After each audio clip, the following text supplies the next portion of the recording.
Hi, everyone, and welcome to episode 258 of the Tick Bootcamp podcast. The title of today's interview is Powerhouse, an interview with Kelsey Wenburg. My name is Heather Goldback. And I'm Matt Sabatello. In this episode, Kelsey explains her extreme symptoms of brain fog, fatigue, night sweats, GI issues, and how she was in and out of the doctor's office once a month for 6 years before she was properly diagnosed. Kelsey is a powerhouse, and her dedication to her healing journey shines through in this episode.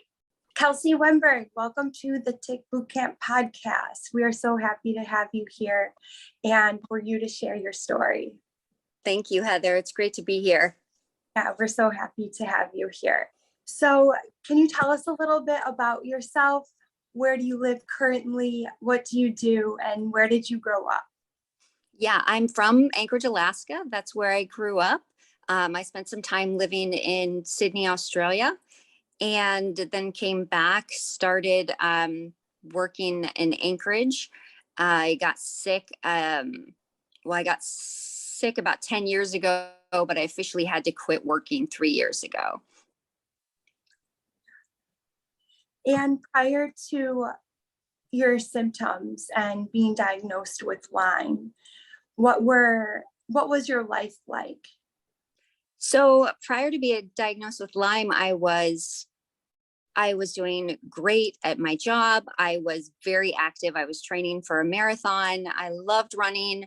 I played hockey. I was in my 20s, so I was going out with friends and running before work, running after work. I just had a lot of fun things that I was interested in doing. And I was probably at the healthiest time of my life, right as I got sick. Wow. And when did your symptoms begin and how did they develop over time? So my symptoms started out in 2012. Like I said, I was working as an executive assistant for the federal government. In 2012, I met my now husband. We were dating for about 3 months. And then all of a sudden, I was having fatigue, insomnia, night sweats, and weight gain. Those ones kind of came on slow and obviously builded. But I was just having this trouble. I said, I think I was 29 years old and I had never had trouble sleeping my whole life. I'd never been on any medication. And suddenly I was waking up at 2-3 in the morning. I could not go back to sleep and I had to start work at 7:30. So I was running into the office and I was, as we do when we're on low sleep, I was just felt like a crazy person. And then by 2 or 3 o'clock in the afternoon at work, I couldn't stay awake. I was taking a late lunch. I'd go into my car. I had a pillow. I was taking naps. And that progressed over about 3 years until I had to quit that job. But those symptoms, I was in a doctor's office pretty much once a month from 2012 on, just trying to figure out, the fatigue and the insomnia and what was behind it. Suddenly I just overnight couldn't do what I used to be able to do. And not being able to sleep was really impacting my ability to be able to work. Yeah, so it sounds like it really started to interfere with your career and potentially your goals and dreams. Right. Yeah. So it came on to the point where, 2012, it started. My boss was wonderful. I was very open to him. I've got these strange fatigue, and I know everybody says they have fatigue, but this is different. I was a note taker for him. I would hear things and I could not repeat back to you what just happened. And that was so not me.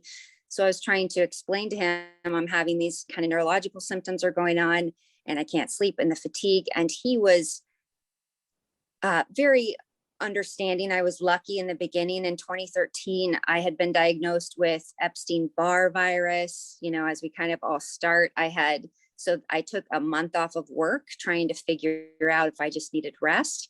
And so but then I went back to work, and, slowly but surely I was being diagnosed with, each month was something different. And I looked, I'm sure, like the biggest hypochondriac, because it was like, okay, boss, this month I've got adrenal fatigue. I've got my hormones look postmenopausal. I'm 29 years old. My thyroid went. Suddenly I had hypothyroidism. Suddenly I had all these food sensitivities. So, the list goes on, but yeah, that's where we got to.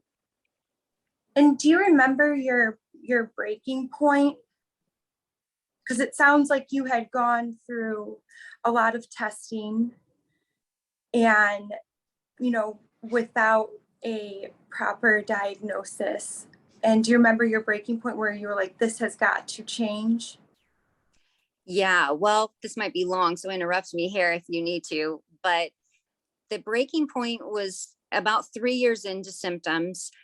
I'm so tired. I'm just exhausted. I had just been promoted into the finance department of our division of the government, which is exactly where I wanted to be. But I knew I could not keep showing up at 7 a.m. after not sleeping all night. So my husband said, why don't you quit your job? We could, I became very interested in health at this point. I just went back to study Institute of Integrative Nutrition on my own time. I'm trying to every single cleanse and food thing out there, trying to figure out and heal myself by what's going on. And so he said, why don't you quit, start health coaching from home in 2015? You can spend all this time on your health. And so that was really hard for me. I thought I would retire with the federal government, but I decided to quit. I think I'm 32 years old at that point.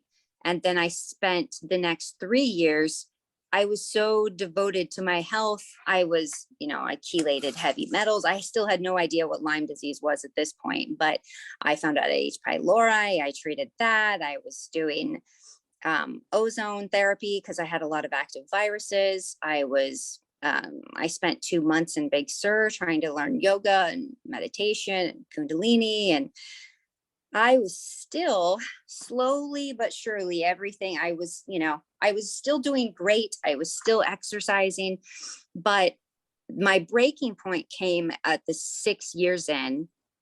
My husband and I decided to build a house. We were moving, we were living out of our camper, and we decided to take a 2-week trip from Alaska through Canada, go down to see Dave Matthews Band in Seattle. And about halfway through, I'm so tired, I can't even sit in the front seat. And my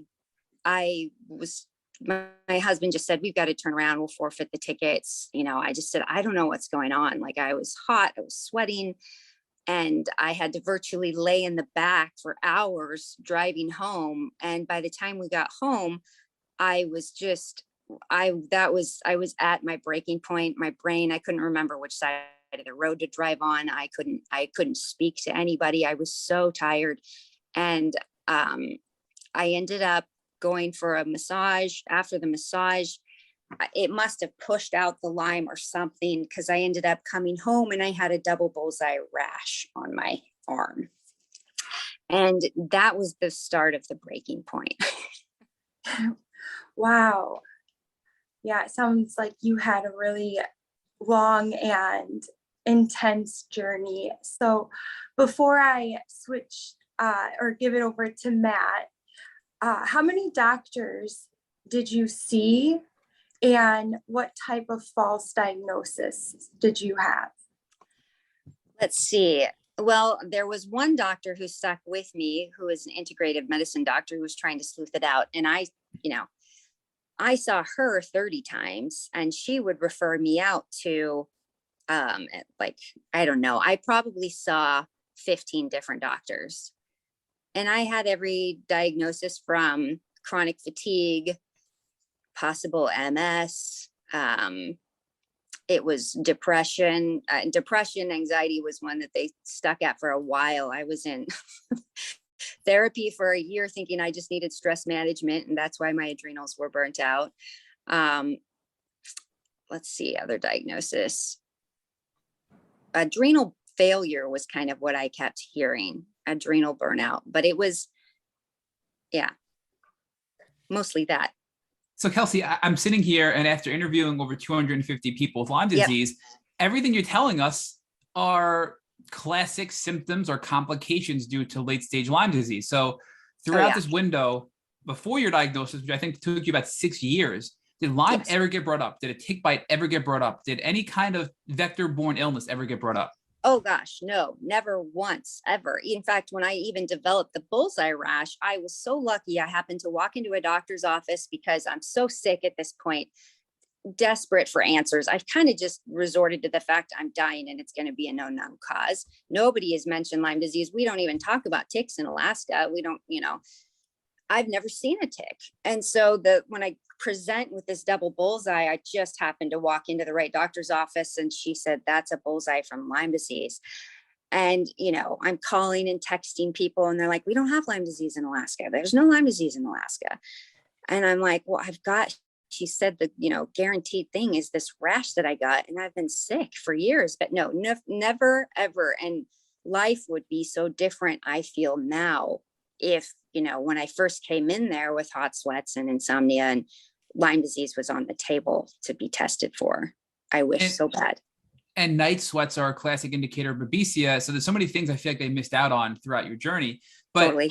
I do have some questions before your diagnosis. But once you had the bullseye and Lyme now is on the table, I mean, you live in Alaska, but yet, I mean, you travel, right? So did they ever think or ask you, hey, have you ever traveled outside of Alaska? Could you have picked up Lyme disease somewhere else? Were those discussions ever had, or was just you live in Alaska, there's no way you can have Lyme disease? Well, luckily there's 2 doctors in Alaska that know about Lyme. And I just happened to walk into the office of one of them by some fate. She knew that, and she was asked me everywhere that I had been. So she took pictures of it because she knew that was going to disappear quickly. And so then she asked where I'd gone, and I had been in Canada. And of course, most people say there's no Lyme in Canada either. But the people that do know are kind of like, yeah, Lyme is everywhere. And I was reinfected as well last year in Hawaii, and I developed another bullseye, and I'm in the hospital for a month, not thinking I was going to die over there. I didn't know what was going on. I was taken by ambulance before I get this bullseye. And then I got bit by a bunch of mosquitoes and I developed another bullseye, and I'm in the hospital, and they were like, there's no Lyme disease in Hawaii. And I had been there for a month. So they were like, everybody was kind of perplexed. So we're going to get there, Kelsey, about last year being in Hawaii and your reinfection. But I just want to focus on, at this point, I want to zoom out for a second. So you were sick. You first got sick when you were 29. You were working this federal government job as an executive assistant. What exactly were you doing for the federal government? I worked for the Bureau of Land Management, and it was an agency that took care of federal lands in Alaska. And I really was excited to move into the financial part of things. Numbers was kind of always what I enjoyed. And so, yeah, that's what I was doing for the federal government. And now you're 29 years old.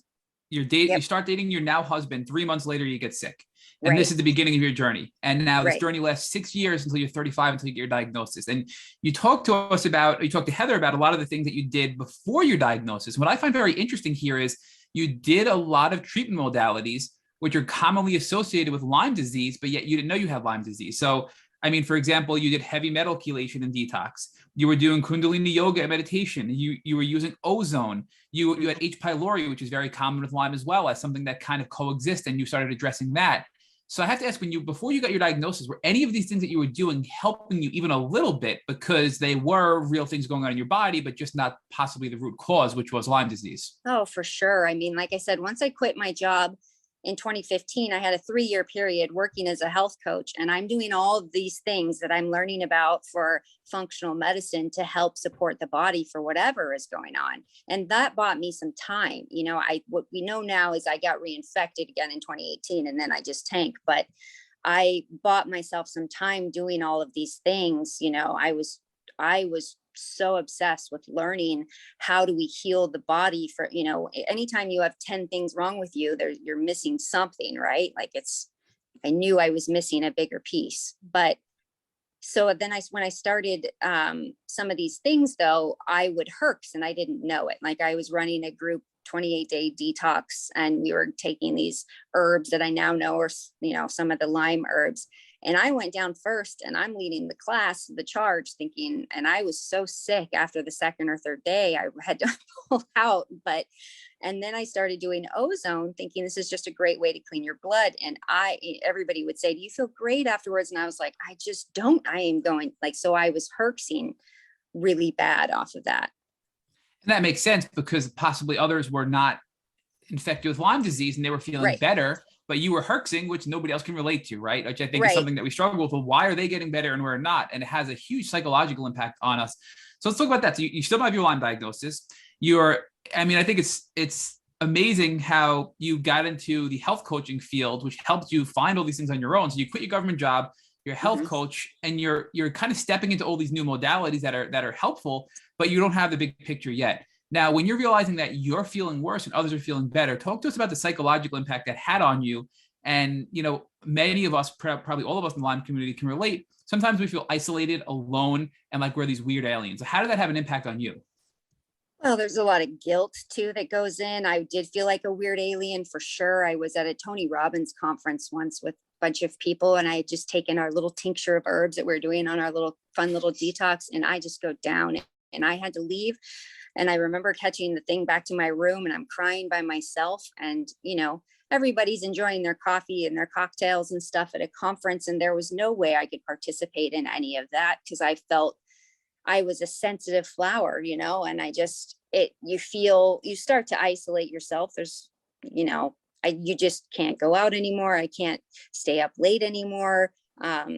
You start to feel also like a hypochondriac, right? Because I'm like, everybody else feels fine when we're doing this, and everybody else can get up there and be at the 7:30 a.m. meeting. And why is Kelsey dragging her bag in here and, barely making it? So that guilt for me of feeling like a hypochondriac and overly sensitive was killing me. And of course, we have to be easy on our bodies when you have Lyme disease. Now we know we got to baby your nervous system. You've got to, take care of yourself. But at that time, I'm like, okay, well, I'm not tough enough. I guess I need, do I need more coffee or more Kundalini? I could not figure it out.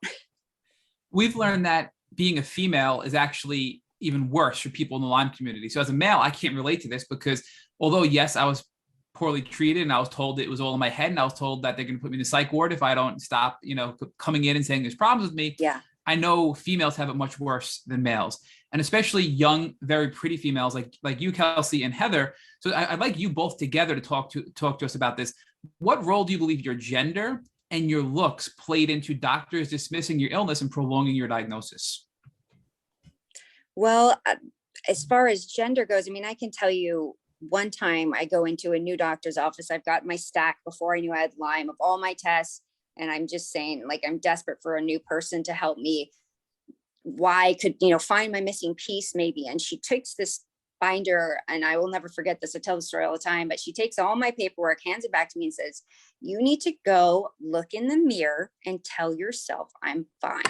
And like, it was in my head, and I wanted some sort of antidepressant medication. She could easily write that for me, or some side of like Ambien or something like that. But so, I'm not sure, maybe Heather could answer as far as being a woman on all of this, but I know it's hard for men too. Anytime you go and you're trying to be tough, you already, of course, I don't want to be in a doctor's office saying I've got all of these symptoms going on. I feel already like a mad person, but you look weak. She doesn't want to work. She doesn't want to probably, these are how people portray you. I feel like sometimes as a woman, or you're just weak. You need some antidepressants, some sleep medication. Yeah, I can relate to that. And, for me, it wasn't only with doctors that I experienced that, which was probably the most challenging part. People that were closest to me, I feel safe with, and I take their advice and suggestions very seriously. So when someone is asking me, oh, are you just close to your menstrual cycle?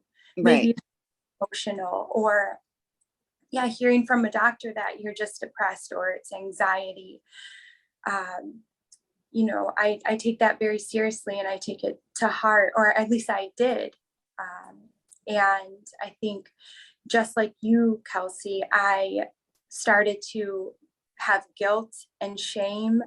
And as someone that likes to be productive, I was already frustrated with myself. So to hear that from, whether it's a doctor or someone that I'm close to, it just chips away at your heart. And it's emotionally challenging.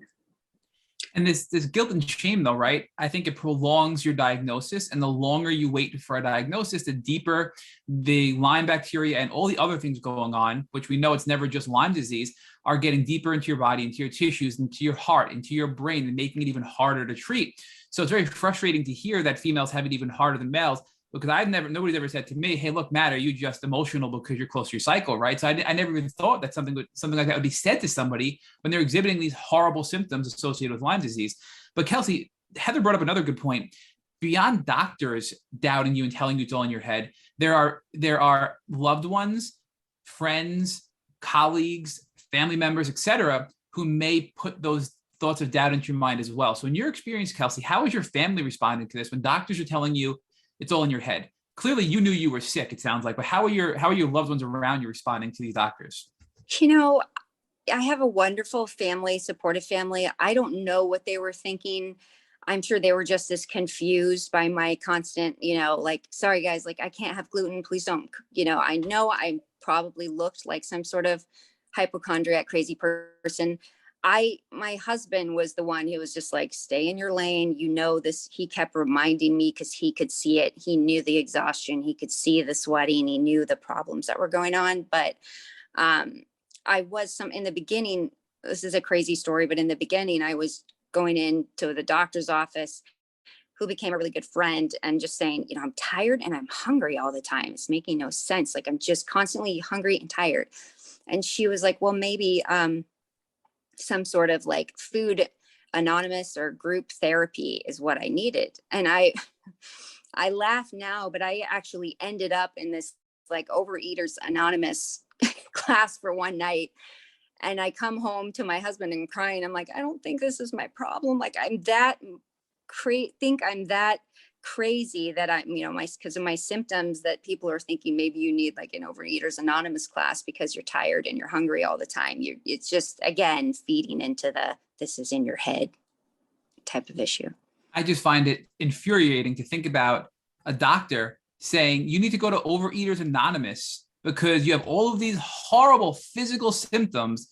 But I think food and eating too much is part of your problem, right? I mean, the word I like to use when I think about this is doctors will literally break their necks to not think about Lyme disease, meaning they'll think of anything. We've had guests tell us that they've been accused of being gigantism. We've had guests tell us that they've been accused of eating mud and getting sick instead of thinking about Lyme disease. So all these crazy things come out of doctors, but never Lyme. And that has to change. And I'm thanking you for sharing that, because that's another just extreme story of how a doctor's breaking his neck to not think about Lyme disease, whether it's intentional because of the politics and the controversy, or not being educated enough to even know about Lyme and how severe it can be. But let's talk more about now the crash that Heather was talking to you about. So you're now health coaching. You're trying to survive, but your health is declining even more. You're finding all these cool things that are helping a little bit, like heavy metal detox and ozone, but really these are just sort of band-aids, because the root cause is keeping these symptoms and these problems to keep coming back. So now you have this massage, and it triggered your bullseye rash. And I'm really interested in this topic, and I'm curious if you have any thoughts, and Heather, if you have any thoughts on this. But Kelsey, why do you think that the massage brought out the bullseye rash? Because in my mind, these lymphatic massages will help drain your lymphatic system. And that's where a lot of the stuff gets kind of stuck. But I also think maybe it sort of provoked this detox and got your body flowing and got things circulating and got your blood moving. And because of that, the Lyme came out to play and became active in your bloodstream and caused the bullseye rash. And that's just a guess, but what are your thoughts on that, Kelsey?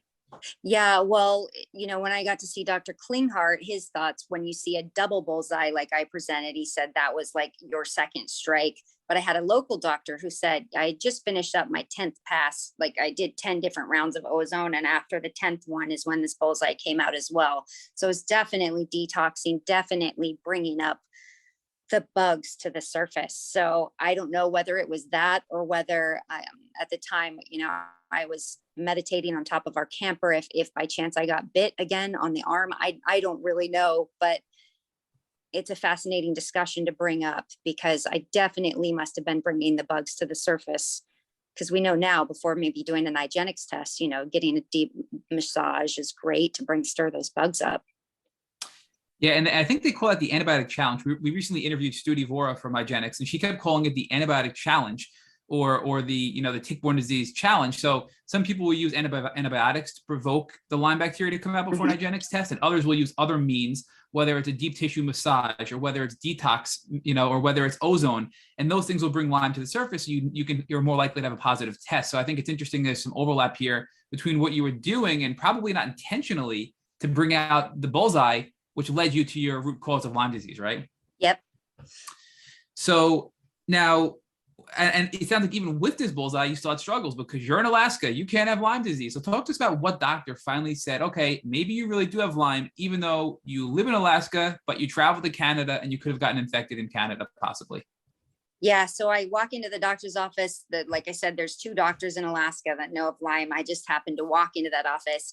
I didn't even have an appointment. I'm just so sick. And I can see these round circles. I never knew about a bullseye rash or Lyme. I mean, I was so I just happened to walk back into the area where the nurse was. I didn't even have an appointment, just said, do you know what this is? Like, is this common for people that are sick? I've got this weird rash and I feel terrible.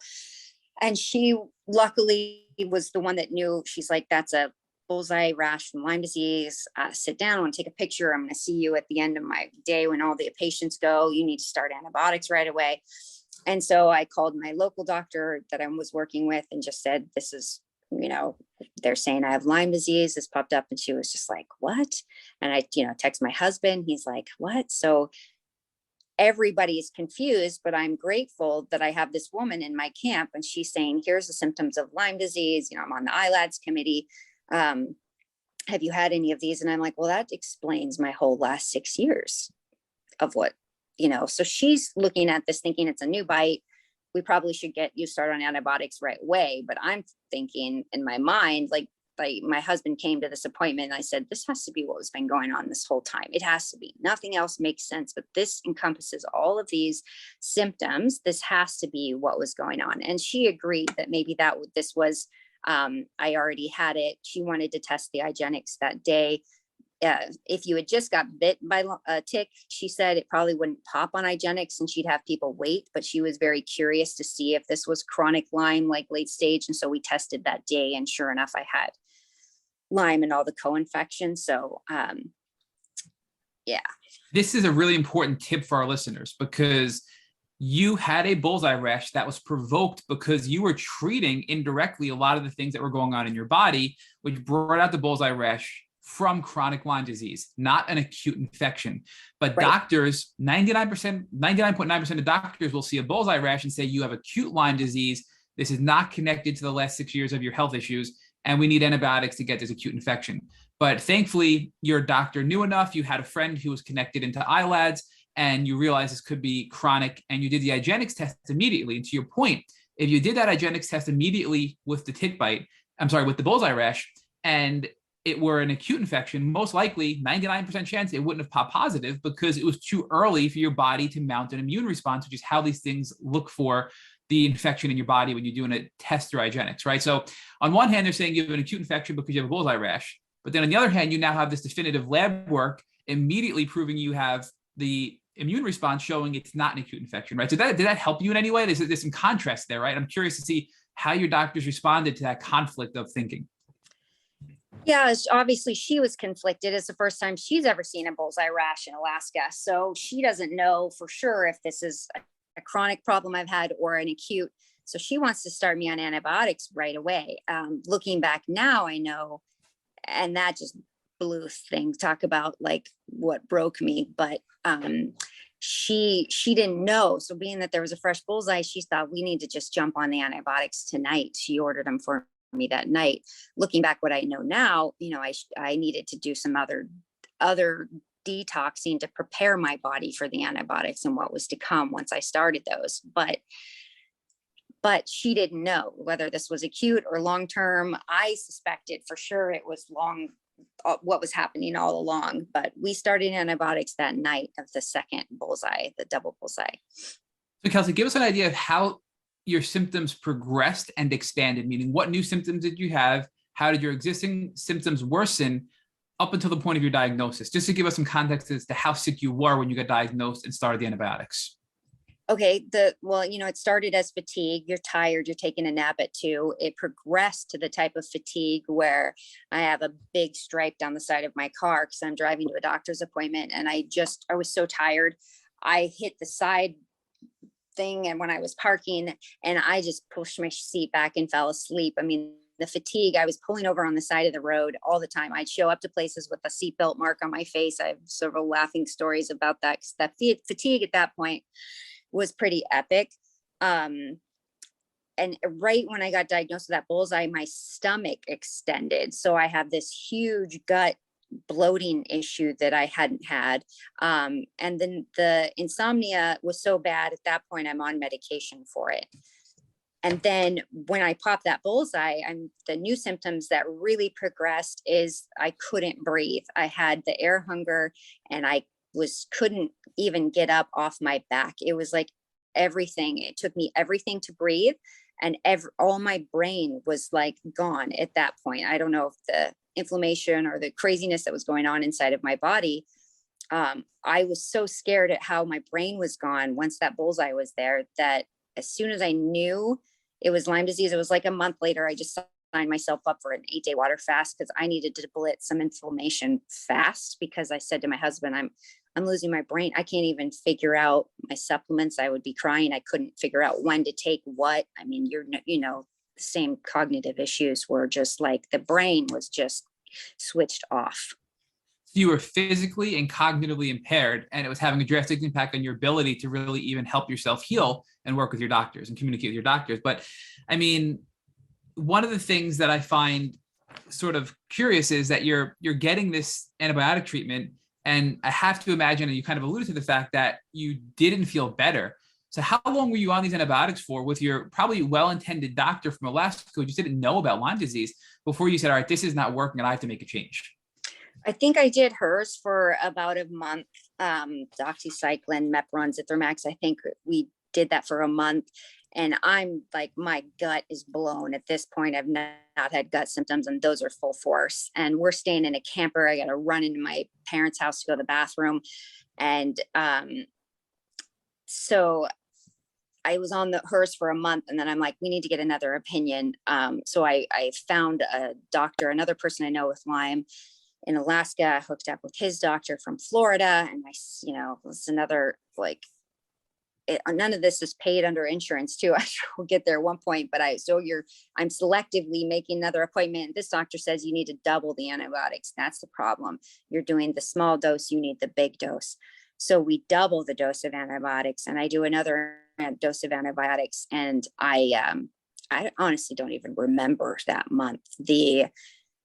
I could barely breathe. I would wait until my husband got home. I would stare out the window in our camper and just trying to help my body respirate in and out until he got home and could give me some food. And eventually my gut was so destroyed. Felt like my tendons everything was going to rip out of my body. I just said, we need to research like a different route right now, because the oral antibiotics at this point my body wasn't ready. So talk to us about body signals, because I know it's really hard when you're that sick to be in tune with your body. And it wasn't until recently that I've been able to really make some improvements and listening to what my body's telling me and taking steps to address those things before they get worse. And what I'm hearing from you, Kelsey, is that your first doctor, well-intended, put in antibiotics and you felt even worse. Your second doctor said, oh, you're doing so bad on antibiotics, but let's double those antibiotics, right? And you did that, and you were so bad you don't even remember that time period. And you described that you could barely even breathe, that you were so bad, and probably because you were herxing so extreme. And there was a debate on how hard to go. And I believe, and a lot of, my personal opinion is you don't want to go that hard because it can do more damage than good. And you have to go a little bit more gentler than that, especially when you're as sick as you were. So looking back, and I'm sure today you have you're more in tune to what your body's telling you. Do you think that like your body was kind of yelling at you and saying, this is not the right thing to do? We need to put the brakes on and try to find an alternative here? Yeah. And I also had other things to detox. I think in the beginning, at this point, I was so sick. By the time I got to Dr. Klinghart's office, they kind of explained to me, once you've had chronic Lyme for a while, you've been immune compromised, all these other buggers that come into play, like parasites and candida and mold, they're all stirred up. And we need to kind of hit those guys first to detox your body. And then we go after the Lyme.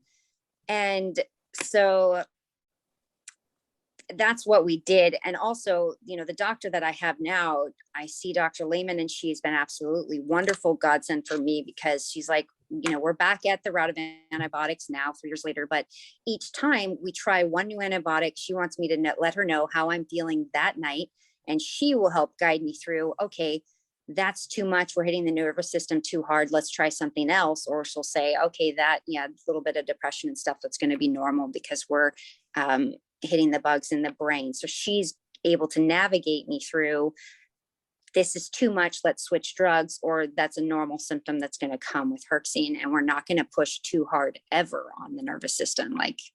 So we're gonna get to Dr. Lehman and also Dr. Klinghart, which I want to get to in a second. But it sounds like what you've learned today is you're communicating with your doctor, you're sharing what's going on. So you are reading your body, you're telling your Dr. Lehman what's going on, and then you're deciding what to do, whether we need to pull back, whether it's acceptable herxing, and that's a much more reasonable approach. But before we go on to the next step after the second doctor, you've described several times, and you also mentioned that you were on Mepron, which is also used for babesia, and you keep talking about these issues with breathing and this air hunger and not being able to breathe. And this has been a very common topic this week, where many people have been asking us, what is it like? What exactly does it feel like to have air hunger due to babesia? And there's a lot of fear in the community that they think they may be having issues with their lungs or their heart. And this creates a lot of anxiety. But, I think babesia will be the trigger for a lot of these breathing issues. So do you agree with that? And if so, can you describe to our listeners what it feels like in great detail, so they can see if this resonates with them, and possibly they should explore babesia as well as Lyme disease, because we know the treatment for Lyme is not the same as the treatment for babesia. And there may be people out there listening who have babesia and they're not addressing it and have this air hunger that you described. Correct. Yeah. The thing that popped the highest on my genetics test in the beginning was babesia, and I started to learn about it. And at that point, I was trying to explain to my husband, I felt like I had a hole right here in my throat, and that it was like all the air was going out. Like I couldn't respirate air down into my lungs and back out. It wasn't going in and out. And it started like that. And then at times it would feel like I just had run a marathon from going up a few things of stairs, and I was so winded and my heart was going crazy and then you're, huffing and puffing. But most of the time I laid there for months and months, and I just felt like all my energy went into trying to help my body respirate. It's like I almost needed to help move stuff in and out. Like it just wasn't doing it itself, and oxygen wasn't getting where it needs to go. And then in the end, about a year ago, when I'm not sure if it was mold or babesia, but at that point, I'm so winded that I'm just laying on the floor. I can't actually move my arms and my legs. I can't speak. And all I can do is try to respirate. So now talk to us about, obviously you're doing worse on the antibiotics, the double antibiotics with your second doctor. And that's when you said, all right, we need to find somebody who really specializes in this. What research did you do, and what doctor did you land with next? So I watched the documentary Under Our Skin. I read Yolanda Hadid's book, Believe Me, 3 times. And then I really resonated with Dr. Klinghart. I could see he had a multifaceted approach to treating Lyme that wasn't just antibiotics. It seemed like Eastern meets Western.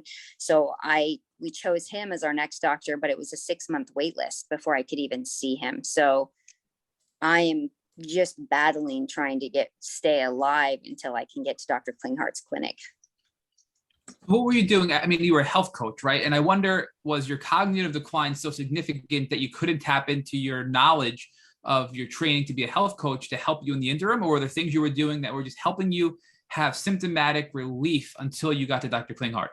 There was none of that at that point. For 3 years, I was giving myself symptomatic relief. After that bullseye, I mean, I'm out of it. Like, my brain is gone. I'm begging my husband to get the appointment and help keep me alive.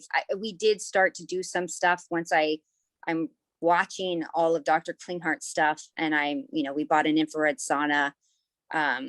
We started to hardwire everything in the house. My husband did.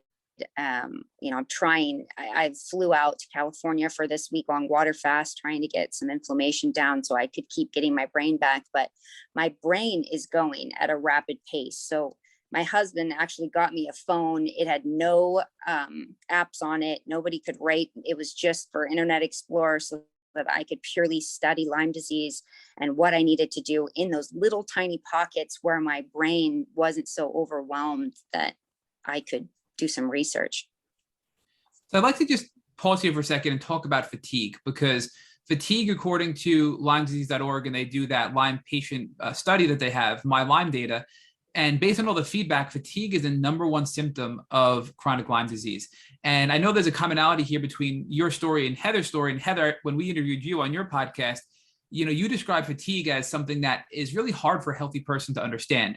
And, you gave us an example that you literally had to pull over while driving home from work and sleep in the car because you couldn't make it home, right? So Heather, can you just have a discussion with Kelsey a little bit about fatigue? And I don't like the word fatigue because it sounds like it's just you're tired. And a healthy person hears that and think, oh, you're just tired, get some sleep, or just, have a little coffee, but it's not like that. So if you guys can really shed some light into the reality of fatigue and how debilitating it can be in your everyday life with Lyme disease.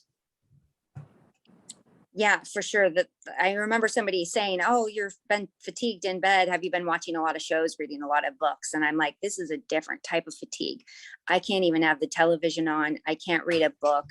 I'm sitting there debating, I'm starving. How am I going to be able to get my legs to move me to the kitchen? Or I haven't had a shower in a week. How am I going to be able to hold my arms above my head so I can wash my hair? Like, I didn't even have TV on or reading a book, like all the things you just enjoy that you do when you're tired. This type of fatigue is like just holding on to a cliff for dear life, hoping that I don't die type of fatigue. Yeah, I resonate with your seatbelt on the forehead story, because I would, and keep in mind, my drive was 15 minutes max with traffic. So if without traffic, I could get home quickly. And I would pull into the Whole Foods parking lot and I would have to, take a nap. And it's fatigue that there are no words. You cannot describe it. And that's the frustrating part as well, because it's not like you can compare it to something. And especially if you are a high performer and you like to get things done, this type of fatigue is, it's heartbreaking. Yeah. And you can't even describe to somebody. I remember, I think at a dentist appointment, I'm sitting in the chair, they call me in and I'm like, I'm sorry, I can't, I have to cancel. They're like, you're right here. Like, what's going on? And the fatigue was so bad, I couldn't even explain to them that I have such bad fatigue. I can't even go sit in your chair. Like, I can't, like that. There was times where I couldn't even talk to my husband, where I was just like, he couldn't even ask me a question because my brain was so tired that I couldn't even relay to him what I wanted for dinner. It was just like, just please bring me 3 meals today at some point. That's how tired. So Kelsey, sorry, Heather. No, that story is very familiar. And I think when it comes to family, I had a hard time even picking up the phone when my dad or my mom would call. And you don't want to explain it to them because you don't want them to worry, but you need to explain it to them so that they don't take it personally. And, it's really challenging. Now, Exactly. On that note, though, there's another overlap here. I'm just sitting back and watching the two of you, and I'm seeing so many parallels between your story, Kelsey, and your story, Heather, right? And Kelsey, you just taught us that brain fog, obviously was a huge part of your journey, and the brain fatigue. But again, people, and I'll pick on Rich because Rich is here, but nobody that's listening knows Rich is here silently behind the scenes. Rich recently bought the Brain Boost herbal supplement from Dr. Rawls. And, so people that are healthy think, oh, I'd love to be more cognitively sharp and I can use some mental, help there in that area. And I don't think they can understand what brain fog truly feels like, or this cognitive decline truly feels like. And you gave us, Kelsey, some really good examples as to how it impacted you, where you'd hear things and you couldn't repeat them, right? Like these are not normal things. These are things that are far worse than typical brain fatigue that somebody who had Lyme disease would experience. So I know, Heather, you kind of talked about the same thing where you said you had this severe brain fog and you were so confused at times that you felt like your brain was on fire. You told us, Heather, on your interview. So Kelsey, if you could start first and just tell us, give us an example of how severe the brain fog and cognitive decline was for you so people can have context to how sick you were. I think one of the problems with this podcast is people come on later on when they're doing better. So people listening to Kelsey, you're going to think, oh my goodness, there's no way she had brain fog or cognitive decline, right? Yeah.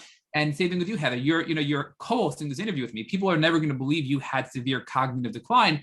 We want to put this into perspective that you've been there and you've made significant progress to overcome that and provide hope to people listening. So Heather, Kelsey, can you start by giving us some a really severe example of how bad this was for you? Yeah, well, I mean, you guys invited me to this wonderful podcast a year ago, and I knew I wanted to get the word out there, do my part, but I had to cancel. I did, because my brain stopped working. And once it stops, I don't know when it's going to come back online. You might ask me a question and I'd have to ask you, what did you say to me? Because I could not think. And just this, my brain kind of just started coming back online and I wanted to do this, but some of those brain symptoms, like Heather said, I couldn't answer the phone for my mom or dad. They'd know when they didn't hear from me. It's just like my brain couldn't even talk on the phone to people. We had just bought a house. We had some family come visit. They took me out for coffee, and on the way back, I was trying to describe how to get back to our house. And I had them all over the neighborhood, and they don't know what Lyme disease is. They just think, and I'm like, oh, I'm sorry, my Lyme brain, I could not figure out how to put our address back in my GPS, and I couldn't figure out how to get us home. And they ended up having to do it, find our address and get me home. And I was so embarrassed at that point. The cognitive decline, you really feel like you have Alzheimer's, and it's embarrassing. So Heather, do you want to jump in real quick and give us an example of how severe it was for you as well with the brain fog and the cognitive decline? Oh yeah. I think the brain fog was the scariest symptom for me because I had always been pretty sharp and motivated, and if I start a task, I will complete it. And similar to you, I would suffer from feeling embarrassed, which would obviously exacerbate the brain fog because you're stressing out about what other people are thinking. But I remember I would be in the middle of a conversation, I would lose track, I would literally forget what I was talking about. My memory, I would have to write everything down, or else I would forget. I just felt like I was living in this thick fog where my thoughts weren't clear. Things that were easy for me to figure out or understand, it became impossible. And, it was very embarrassing, and it was frustrating beyond belief for me because I just wanted to accomplish my goals and get things done, and I couldn't. Yeah, you can, it's a total breaking point. And sometimes the brain fog, I even say, goes to like brain loss. Like I'm waking up in the middle of the night and I don't know where I'm at. I was panicking because I feel like I'm in the middle of the ocean somewhere because my brain can't even ground myself to remind myself that you're in your bedroom and you just woke up. That kind of brain is just out there. Well, I like that terminology. So you have brain fog and then brain loss, which is like next level brain fog where you don't even know where you are. And I think a lot of us can relate to that. So I think that's a good term to use to describe the severity of brain fog. But Kelsey, talk to us about now, you finally get admitted into Dr. Klinghardt, who we know is one of the leading doctors, especially when it comes to treating parasites that are associated with Lyme disease or just even parasites in general. What was that experience like? And what did you walk away with Dr. Klinghardt doing to treat your chronic Lyme disease? Well, they could see that I had Lyme and all the co-infections, but yeah, when I got to see him, 2019, his big thing is parasites. Most of the time you start with parasites, the biggest organism first. So I was given a lot of drugs and we did a huge protocol. In fact, I think I spent all of 2019 detoxing parasites. The protocol was intense. It was, you take this drug, an hour later, you take a binder, and then you go do a coffee enema. And I've never done a coffee enema really at this point. I'm like, parasites, like, are we talking microscopics or what do you mean parasites? I'm still in this new world, and learned a lot about them for the first year. And while we're detoxing parasites, he's helping me to, I'm doing the ionic foot baths, the lymphatic drainage. I started doing bee venom therapy because traveling from Alaska down to their clinic was very expensive for me. So I knew that I could start that at the same time. And so I started doing that.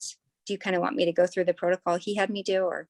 Yeah, I'm just actually I'm going to stop you here because there's so much. I just want to just drill in a little bit deeper on some of these. So first, let's talk about the parasite protocol. Were you using Cellcore? Were you using Para One and the other Cellcore products, and then following up with these colonics and enemas to follow up with? Is that the process you were using?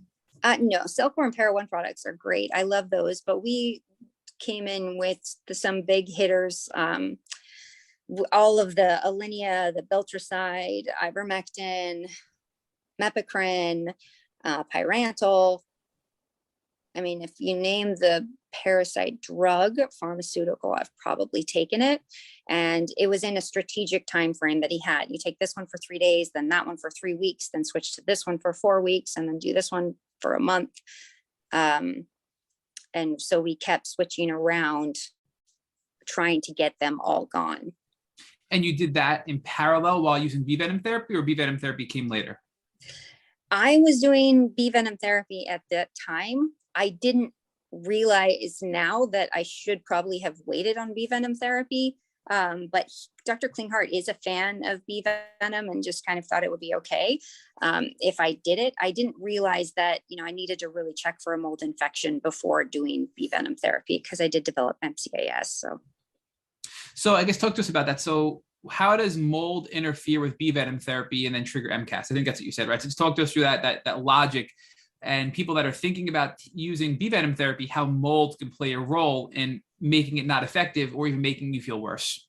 Yeah. And you guys probably know the science of why that happened better than I did. I only learned 3 weeks ago that mold infection that I had caused the MCAS, but I had been doing bees. I was just like diligent. I did 10 bees 3 times a week for a year. And then I started developing the mast cell type of symptoms where I'm reacting to all my food, reacting to water, and I'm getting all these histamine responses. And, my doctors thought maybe this was a histamine response because of parasites. So you're going to have to go on antihistamines.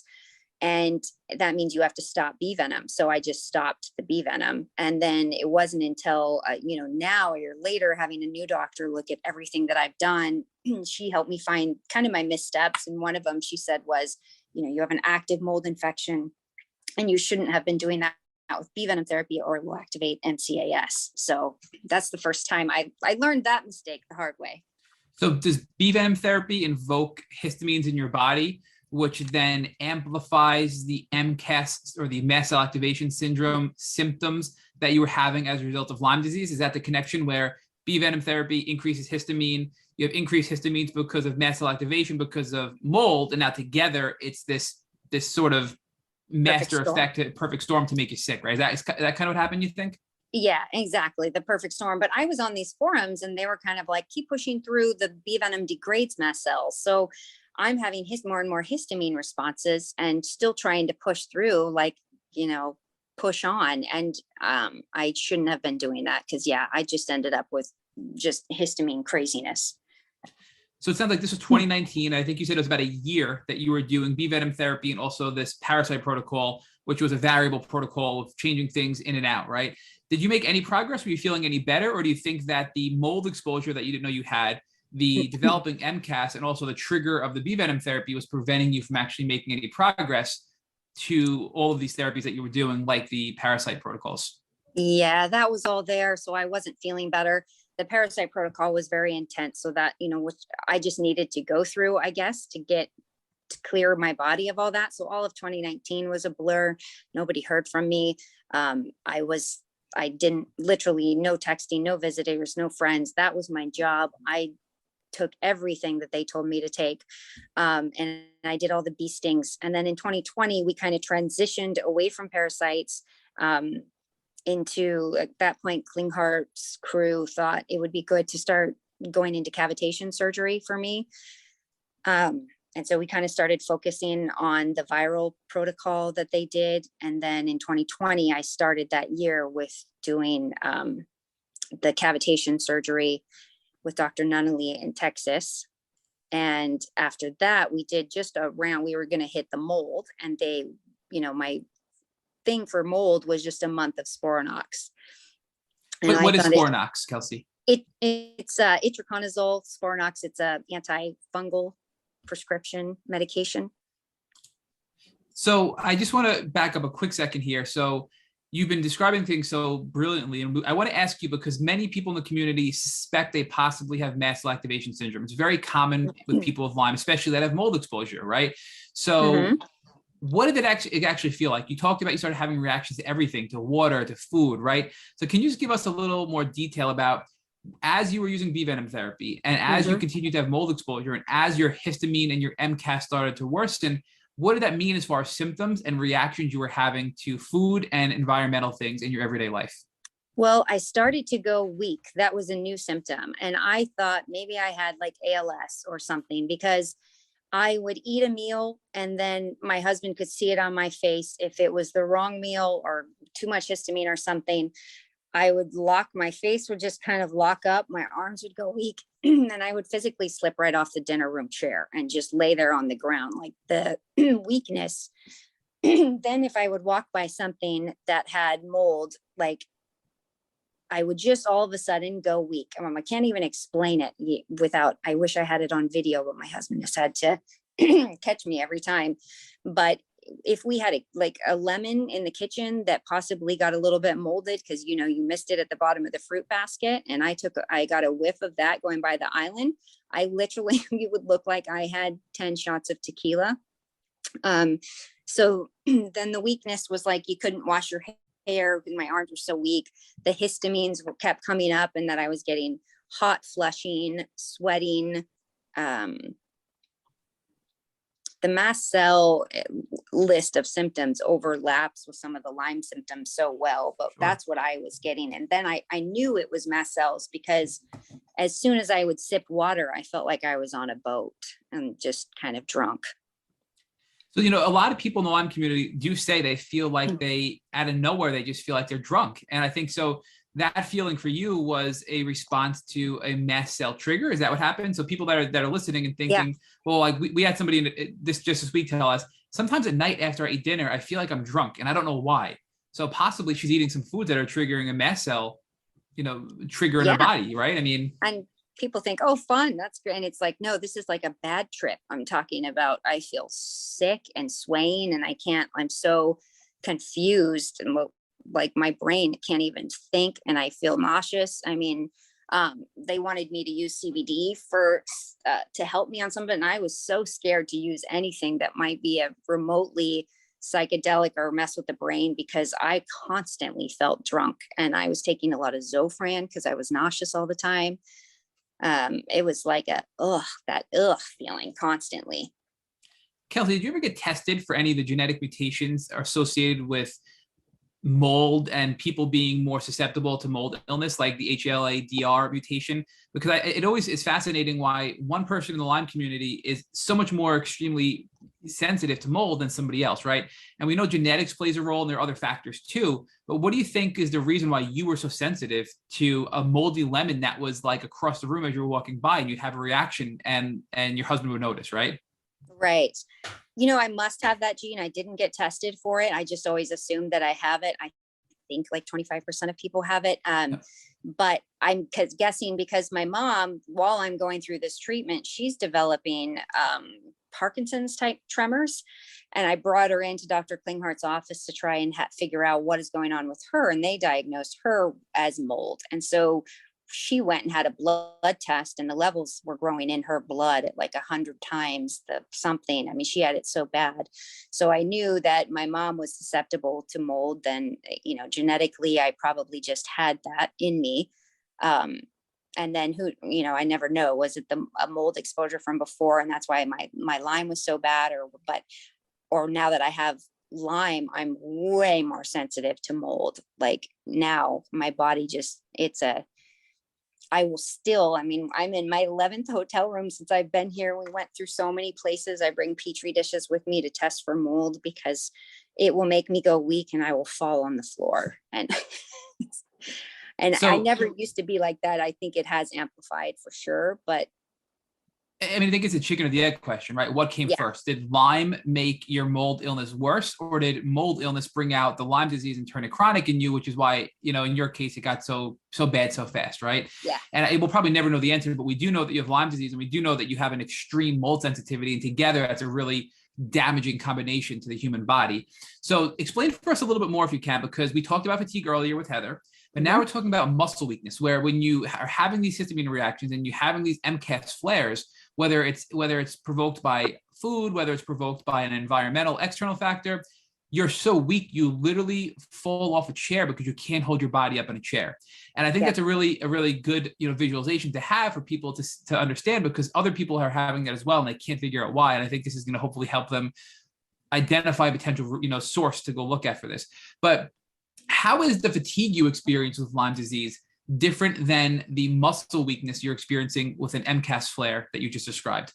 I guess fatigue was more like in my brain's so tired, you can't open your eyes. The muscle weakness could come on where maybe my brain is there and I want to go out on a 4-wheel ride with my nieces, but my body would go weak if I breathed in some mold, and my head would just go down on the steering wheel and arms and legs just not move. Like the muscle weakness is gone. And I would carry these little packets of cromolyn that I had and ask my family to just squirt them in water. Nobody knew what they were, but I was just like, if I go down, I can't move my arms to put anything in my mouth or ask for help. So just try and squirt in water. It sounds so crazy, and just put it in my mouth to see if that will calm that mast cell reaction down and I can move my arms and legs again. Kelsey, what is cromolyn? I don't know what that is, to be truthful. Oh, I'm sorry. It's cromolyn sodium is just one of the prescription medications used for mast cells. This, I think, in ketotifen and Singulair, what the doctors have me on right now. Gotcha. So I have to ask, you know, reflecting back, and Dr. Klinghart is a well-respected, good doctor, but you think that was not as beneficial as it could have been because of the histamine issues that were being amplified by the bee venom therapy and being triggered by the mold, that you really didn't have the best response to the parasite treatment because of all the other things going on, making your body so much weaker. You're getting more immunocompromised, more inflammation, and the parasite treatment is really just sort of like off to the side and not really helping you much. It's kind of my takeaway on that 1-year journey that you went through. Yeah, I mean, I definitely would go back now and take a Great Plains mycotoxin test, see where the mold picture is, and be treating that and not doing the bee venom, actually, because that was a perfect storm for me to not get better there. So for sure. And now this 1-year window is up and you're starting to realize that, okay, I'm not feeling better, but how did you realize that you were exposed to mold? Because it sounds like in the beginning, you didn't know mold was a part of the picture, but by the end of the year, you realized mold was a problem and you started to do things to address the mold. So in 2020, they kind of had muscle tested me that I had mold issues. I didn't know how bad mold was. I just did a month of antifungals. Then we kind of moved on and progressed, and they were ready to hit the Lyme at that point. Dr. Klinghart wanted to do disulfiram to get the Lyme that was, you know, on my amygdala and causing me all these nervous system problems. This is in 2020. And I just treated mold with a month of antifungals. I had no idea how bad mold was. So at the end of 2020, I go and try to start disulfiram. And that about killed me. I had just a terrible response to that. It was such a bad reaction. I thought I was kind of probably going to die at that point. That was one of my, I didn't feel like there was a lot of hope for me. So my dad took me to Hawaii. This is the start of 2021. And I go to Hawaii just thinking like, I don't know if this is my last vacation. I just need some sunshine and I need to take a break on these treatments. And I feel great for 2 weeks when I get there, so much so that my dad and I decide to stay for another month and we switch into another condo. And the moment we switch into this other condo, I start developing new symptoms. And to make sure I answer this quick, can you tell me what your initial question was so I make sure I answer you right? Well, I guess no, you can keep going. So I'm more curious about the progression of things in your timeline here. So you really weren't feeling much better after that 1 year window, but now you're walking us through at the end of that 1 year window, what happened? You went to Hawaii, you're feeling, I mean, look, my takeaway is you're feeling the worst you ever felt and you're thinking you're not going to survive. You're not going to live. So it sounds like you were worse at the end of this 1 year window because of all of the damage from mold and MCAS and B venom therapy that the parasites didn't really do much at all. So you were worse at this point, and now you're going to Hawaii for what you thought was your last vacation, right? So if you can pick up from there and just kind of walk us through what happened in Hawaii. And what was going on is with the parasites is I couldn't get rid of them. I think I couldn't, everybody was perplexed why they wouldn't go away. And I think it was because I needed to refocus on mold and getting the mold down to help because it's so immunosuppressive.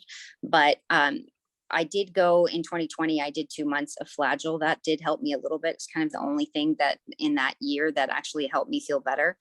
But then at the end of that year is when we decided they were going to go after the Lyme with the disulfiram. And so the disulfiram doesn't work. I go to Hawaii, we switch into this new condo. And then I learned how bad mold is. I spent a month in this condo. My insomnia is so bad. I could only sleep an hour or two at night. I'm getting all these new symptoms being in a new type of mold, excessive thirst, weakness, excessive urination, crying all the time. And here I am in Hawaii with my dad. This is supposed to be a life-saving thing. And I just felt great for 2 weeks. And now I feel awful. And I have no idea about mold or to look for mold at this point. I had no idea how bad it was. I just had done a month of antifungals and thought that was that. So my symptoms are getting worse. I end up passing out in the dirt, leaving the condo, trying to figure out what's going on. My dad finds me, he has to call 911. An ambulance takes me to the hospital there, and they have no idea what's going on. But I said I couldn't move my arms and legs, and they were saying, point your toes. I was able to point my toes, and they're like, oh, your legs are fine. And my body did rebalance at the hospital. I was getting out of mold and didn't know. But so I go back, I call back to Klinghart's office, and so I'm like, something is going on. They thought maybe I had COVID. I started a COVID protocol, even though the COVID test said I didn't have COVID. But I'm the sickest I've ever been at this point. My oxygen is starting to dip down into the 80s. My heart rate is going from like 160 down into the 40s. I really thought I was going to die. I'm taken by ambulance again. They could see that something was going on with my heart, my blood pressure, but I had no idea what it was. Anyways, I finally get a hold of another doctor. She says, this sounds like mold. Go get a tent and stay outside of your apartment and condo. And I was like, oh, the bells just went off where I was like, oh my gosh, I've been sitting in mold, I bet. And so I got a tent and I went and I slept on the veranda of this beautiful condo. And that night I finally slept. And I realized every time I went back into that condo, I would start crying. I would start getting thirsty. And so I realized I had been in black mold for almost 2 months in that condo. And that took me all of last year to detox. The symptoms from mold just got so bad. I mean, clearly mold can be debilitating. We know mold is a severe immune compromiser. And one of the things that I want to follow up with you on is because so many people, and again, recently the parasite cleanse has become a very popular thing in the Lyme community to look at. But I always look at parasite cleansing as a piece to the puzzle. It's just one thing of many things we need to do to get our bodies built back to optimal health, right? Yep. And you said something really powerful, and I think this just resonated with a lot of experiences I'm seeing out in the community where you did parasite cleansing for a year and they weren't going away, and your doctors couldn't figure out why, right? And it was because you were so immunocompromised because of the mold exposure and because of the trigger of histamines from the B venom therapy that you couldn't you were basically stuck in a cycle of treating parasites that would have gone on forever because you had other factors causing you to be immunocompromised and not, getting the best benefit of parasite cleansing. So I guess the first question I have for you is, what did Dr. Klinghardt say about parasite cleansing? Is there a recommended time frame? Like, what is the ideal time frame to parasite cleanse? Is this an ongoing effort? And if you can't resolve all your parasites, what are things to look at besides mold, if any? I was never told to. I was like the only person I felt like that kind of had gone through all the treatment for parasites, and I still couldn't clear them. So it was like, you just stay on stuff until they're gone. We kept going, but I was like, this is insane. Like the amount of what I was doing, and they were not going away. So there was no real talk at that point of, it was just kind of like, you don't let your finger off of the parasites kind of until they're gone, or they're going to come back with a vengeance. So to this day, I'm still treating parasites until I get everything else out of my body. I'm still keeping my finger on that point. But yeah, they had never actually, we spent a year, but we were keeping our finger on them while they did move to say, well, let's try cavitation surgery. Let's try, this flagyl, metronidazole, let's try the disulfiram, but still be on some sort of parasite medication. Right. So was Lyme still active and contributing to your immune suppression and not allowing you to get rid of all the parasites? Was it mold? And it was probably all the above, right? All the other things going on in your body were keeping you stuck in that cycle. So talk to us about now after Hawaii, and you had this mold epiphany. We know at some point you pivoted from Dr. Klinghardt to Dr. Lehman. Is that when this happened, after Hawaii and having this mold epiphany, that you decided you were going to go on and treat with Dr. Lehman? Yeah. So all of 2021, I figure out I have this mold. They've kind of put me on black seed oil, berberine, oregano. And 2021 was really brutal for me. I think it flared all of my Lyme and co-infections. But we were so treating on the mold, but every time we treat the mold, the Lyme and stuff would go crazy, and vice versa. It was like, I never could get, and by now we're broke. We've emptied our savings account. We've taken everything out of the house. So I knew it was time we needed to switch lanes and find a different method of action. By the end of 2021, I've spent a lot of time to detox mold, but I'm so sick still that I'm on my back with my legs elevated because I can feel my heart can't pump when I'm standing. My liver and kidneys felt like they were going to fail. No matter how much I'm detoxing, I just still feel awful. And so at the end of 2021, I was watching the Justin Bieber special. He had talked about his doctor, and then I saw him on a New Year's Eve concert or something. I was just like, that's it. Like, we need to maybe interview a few new doctors and see if we can get any other recommendations for why we're not getting better. So at this point, I'm assuming you were staying away from mold because you were now mold woke about how bad it can be. So were you improving a little bit because you were taking steps to stay away from mold, even if that meant living in a tent temporarily to have some symptom relief? Yep. And I was just trying to get better enough so that I could leave the island to my home in Alaska. But once I got back to my home in Alaska, the after residual that I had from that mold being in me, I had Stachybotrys furcin, I think. It was causing me to feel like I couldn't breathe. I was on Ativan at night for like 6 months trying to calm the nervous system down because I couldn't breathe. But so after spending all of that time detoxing mold, I am feeling a little bit better from how bad I was, but I've still got my Lyme brain is getting worse. The seizing is getting worse. The Lyme seizures were getting worse. My hands were becoming shaky, and my jaw was locking. So stuff with the Lyme front was progressing. Well, I'm curious, my reaction to that is that the mold just destroyed your immune system. Your body was just so weak. Yeah. And when your body becomes weak, what happens? Lyme, other opportunistic bacteria, viruses, protozoa, et cetera, flourish, and they make you sick. So that's what chronic Lyme is. Your body becomes so unwell that Lyme flourishes and creates this chronic state with other things going on. So do you think that's what happened, that the mold was so immunosuppressive that Lyme plus all these other things just beat the crap out of you, and now you're having to manage all that again, right? Exactly. And then we had another whammy while I was there. I'm staying outside in a tent trying to get better, but there were mosquitoes, and the mosquitoes were I was getting these like panicking when I said the mosquitoes on my arms. And that night, the mosquito bite turns into a bullseye. So I'm reinfected. At that point, I'm already I've had the mold compromise my immune system so much. And now I've had another reinfection. So now talk to us about going to see Dr. Lehman and what that was like and what you did with Dr. Lehman. So we interviewed her, had my first appointment. I was at this point so nervous about where we were going to spend our money, because this felt like this is going to be our last hurrah. And I filled out 20 pages of paperwork, and I had my first meeting with her, and I was expecting to have to explain my whole story and what I've done, and that would take up your whole hour. But she actually came to it and said, I've read through all your paperwork. Here's the mistakes I think you've made, and here's the holes that you haven't hit. This is where the avenue I would take and where I would treat you. And so I was so grateful for that, just to have somebody say that right off the bat. And she had a plan for me that I was like, that's it. I'm flying to California. I'm all in. Kelsey, what were those holes and what were the solutions to plug those holes to get you back to health? Well, the holes were, she said you had a massive mold infection. You shouldn't have been doing the bee venom. That caused the mast cells to go nuts. Now you've got all this inflammation, and you're going to be extremely hard to treat until you get the MCAS under control. So her plan was, we are going to layer MCAS support to get that under control so that we can treat you.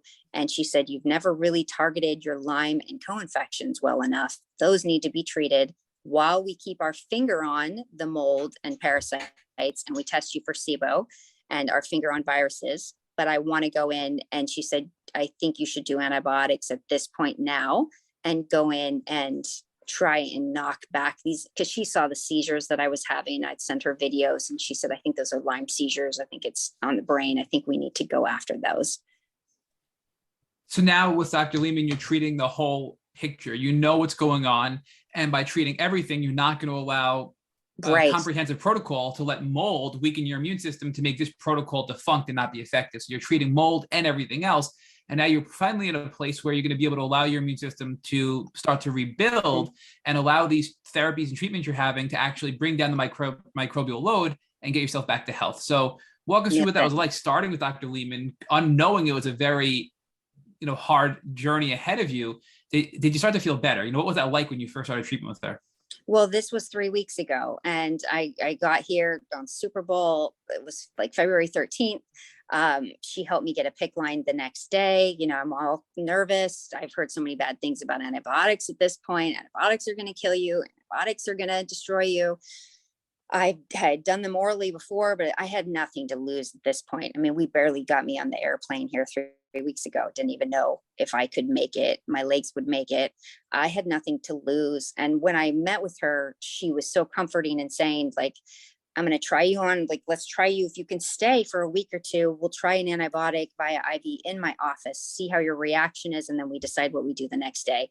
And we take it one day at a time. And I just started bawling, because finally I felt like somebody's walking me through this, because all along I never know, is this a herx? Do I push through this? Is this the bugs? Do I need to hit them harder, or am I pushing things too hard? And I'm, been doing this myself for the last year on just herbs at home. So to have somebody here that would walk me through that on these different antibiotics. So we started them 3 weeks ago.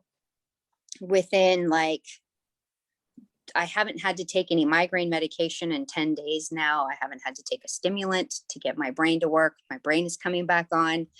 And the seizing is getting milder already. And I just decided to stay. We were going to stay for one appointment, then we decided to stay for 1 week, and then 2 weeks. I've been here for a month now, and I'm staying by her side until I get this better. That is amazing, Kelsey. That is just an amazing transformation over the past few weeks. And after the hell you've gone through, we're just so happy to hear that you're getting relief now. So before Heather picks back up and talks to you more about what you're doing today and how you're helping people in the community and how this experience has changed you for the better, I just want to ask you, what, looking back, right? I mean, this is a really hard question, but there's just so much here, and I want to make sure we didn't miss anything. So is there anything we missed? And if not, looking back, what was the most important thing in your healing journey that you want to share with our listeners? The most important thing in my healing journey? Oh gosh, there's so many things I wish I could go back to now and help people with right from the start. The awareness, treating differently, staying on top of certain things. You know, we all go through this and we don't know until we hear like this podcast, wonderful stories like you're sharing, and we learn from other people's mistakes so that we can get there faster before all this damage is done.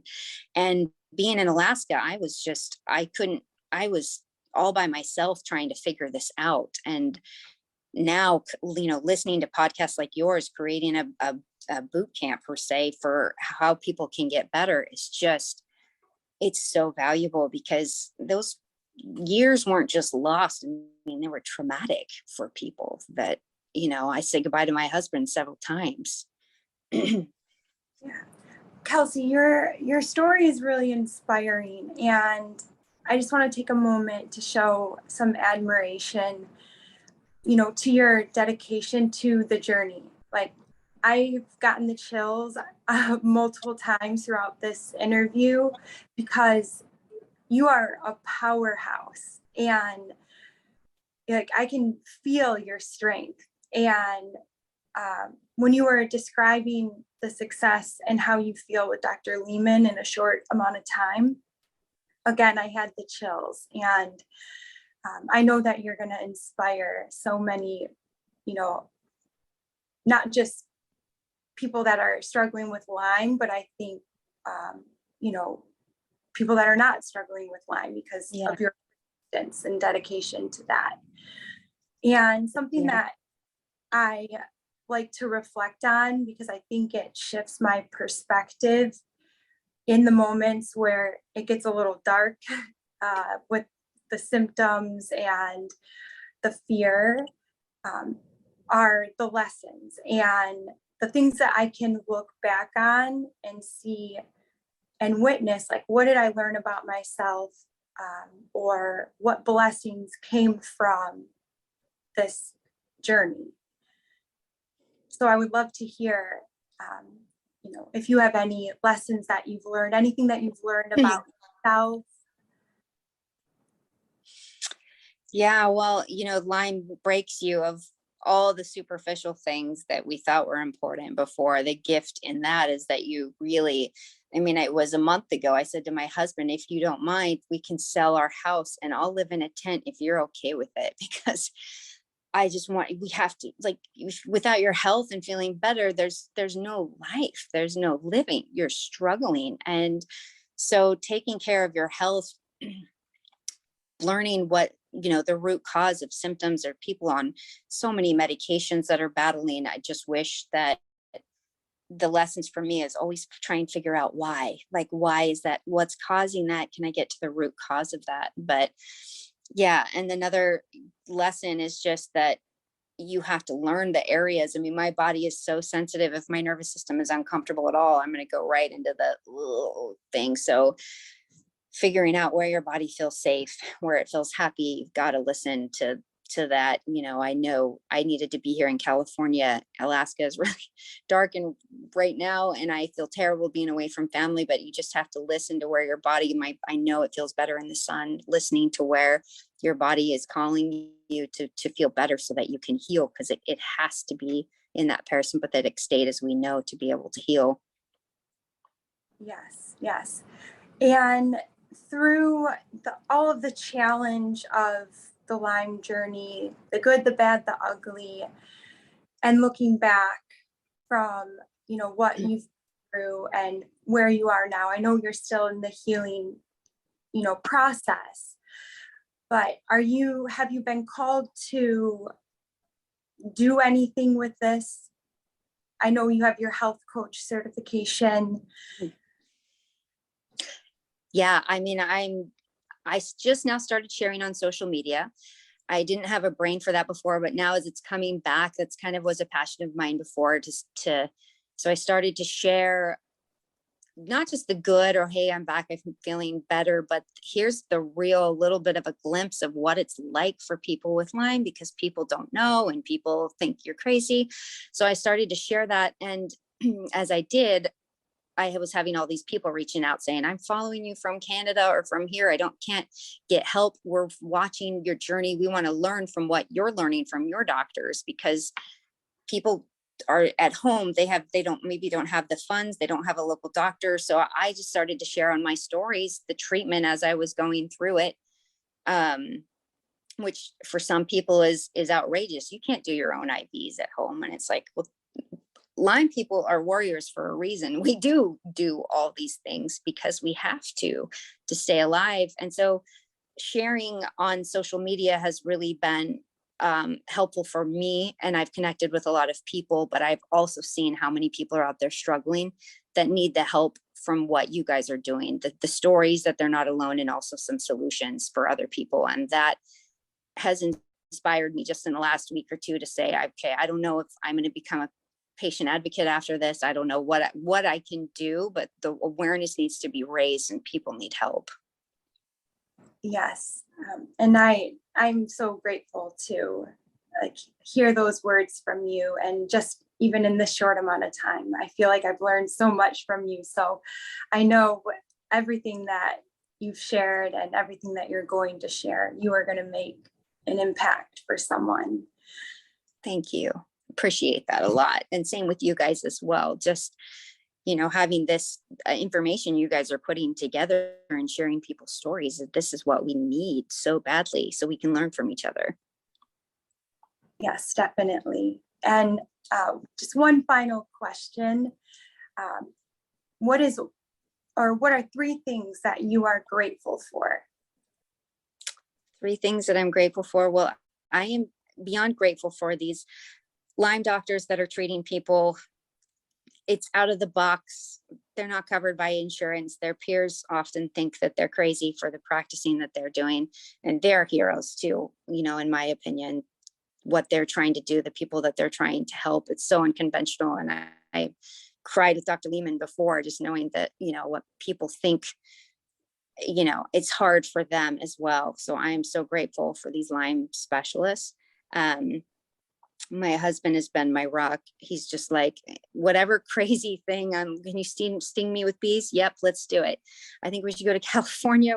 We should see Justin Bieber's song. Okay, do it. Like, everything's just, let's do it. Whatever we got to do, just do it. So, and then friends, the friends that have stuck by you through all of this and have tried to get it, the ones that have tried to research on their own and see the pain that's, friends and family are everything. Yes. Yeah. Thank you so much, Kelsey, for sharing your story and, your vulnerability, and for being on the Tick Bootcamp podcast. Thank you guys for having me. Thank you for listening to the Tick Bootcamp interview with our guest, Kelsey Wenburg. To our listeners, we have a call to action. First, if you'd like to learn more about Kelsey, please visit her Instagram page at Kelsey Wenburg. Second, if you've enjoyed this episode of the Tick Bootcamp podcast, please share it with your friends on social media. Third, Tick Bootcamp has created a Tick Bite blueprint that has been inspired by the information that has been shared with us by past podcast guests. We urge you to visit our website at tickbootcamp.com/bite to view the blueprint. Fourth, don't forget to subscribe to this podcast on Apple Podcasts, Google Podcasts, or Spotify to get your automatic episode updates of our Tick Bootcamp podcast. And finally, if you'd like to search our podcast library of over 250 episodes for specific keywords, please visit tickbootcamp.com/search. You can also subscribe to our email list at tickbootcamp.com/join. If you'd like to share feedback with Tick Bootcamp, please use the contact form on our website at tickbootcamp.com.